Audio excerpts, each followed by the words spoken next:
ओला guys, welcome back. Last lecture में आपने देखा कि हमने तफसील से सुपरवाइज्ड, अनसुपरवाइज्ड और रीइंफोर्स लर्निंग के बारे में सीखा।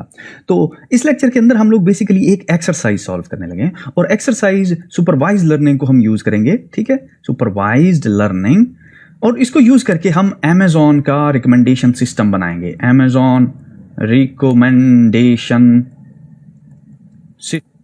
का रिकमेंडेशन सिस्टम बनाएंगे। अब जरा आपने गौर करना है, ये आपका कैनवस है, मैं इसको रिमूव करने लगा हूं। अब आपको पता है कि सुपरवाइज लर्निंग के लिए आपको बेसिकली डेटा चाहिए होता है सबसे पहले। तो डेटा हमने गेट करना है यूजर से। अब जरा आपने गौर करना है कि ये जो आपका एक्सेस है ना, ये वर्टिकल एक्सेस, ये है बेसिकली प्राइस, और ये जो है बेसिकली ये है लेट्स से प्राइस के साथ weight, let's say this way. ठीक है, ये वेट है जी।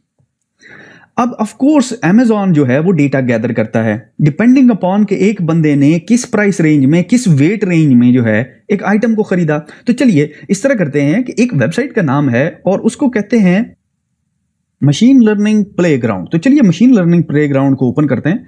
एग्जैक्टली वही जो है वो इंटरफेस है। अब इसमें हमने सबसे पहले डेटा जनरेट कराना है। ठीक है, और लेट्स से एक बंदा आता है, वो कहता है कि जी आपको याद है ना, ये वाला एक्सेस हमारा प्राइस है और ये वाला हमारा वेट है। तो एक बंदा आता है जी, हल्की फुल्की चीज स्मॉल प्राइस रेंज में खरीदता है। गुड। एक पर्सन आया, उसने खरीदा।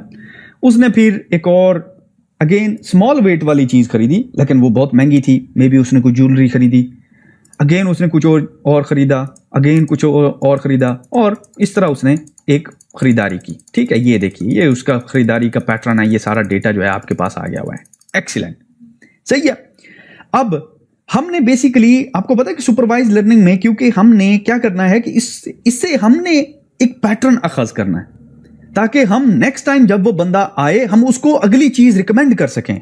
ऐसा ही है ना, हमें उसका पुराना पैटर्न पता होगा खरीदारी का, तभी तो हम उसको नेक्स्ट चीज रिकमेंड कर सकेंगे ना। तो चलिए मैं इसको करता हूं, इसको कुछ और डेटा देते हैं।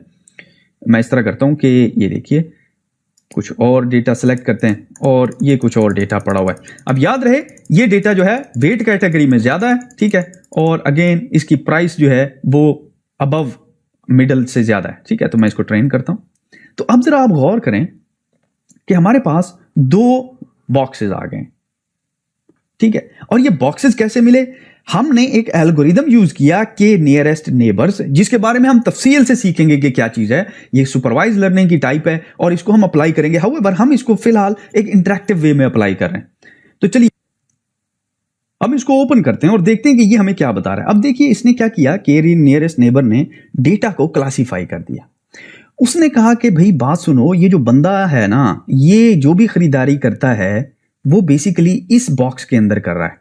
ठीक है, यानी कि अगर आइटम का ये चार्ट है, ये है अगर इसका वेट W और ये है इसकी प्राइस, और अगर आपने इस बंदे को नेक्स्ट टाइम कोई प्रोडक्ट रिकमेंड करनी है तो मेक श्योर करना है कि उसका वेट जो है वो कम हो। ठीक है, और प्राइस रेंज कोई भी चल जाएगी, नो प्रॉब्लम, ये बंदा खरीद लेगा। लेकिन इसका वजन का मसला है, ये बंदा भारी चीजें उठा नहीं सकता, इसका ये प्रॉब्लम है। समझ रहे मेरी बात को? तो ये बेसिकली आप देखिए कि आपने एक रिकमेंडेशन सिस्टम बना लिया यूजिंग के नियरेस्ट नेबर्स, और ये अमेजॉन का रिकमेंडर सिस्टम है। ऑफ कोर्स अमेजॉन का रिकमेंडर सिस्टम में और भी फीचर है, लेकिन बेसिक जो आपको मैं एक आइडिया देना चाहता हूं वो इस तरीके से काम करता है। इसी तरह से आप यही एनालॉजी यूट्यूब रिकमेंडेशन सिस्टम पे लगा सकते हैं। किसी भी रिकमेंडेशन सिस्टम के ऊपर आप इसको अप्लाई कर सकते हैं। तो अगेन कंग्रेचुलेशन, आपने एक मजीद लेट्स से वन स्टेप अहेड एक प्रोजेक्ट किया इस लेक्चर के अंदर, और यहां पे इसको हम क्लोज करते हैं।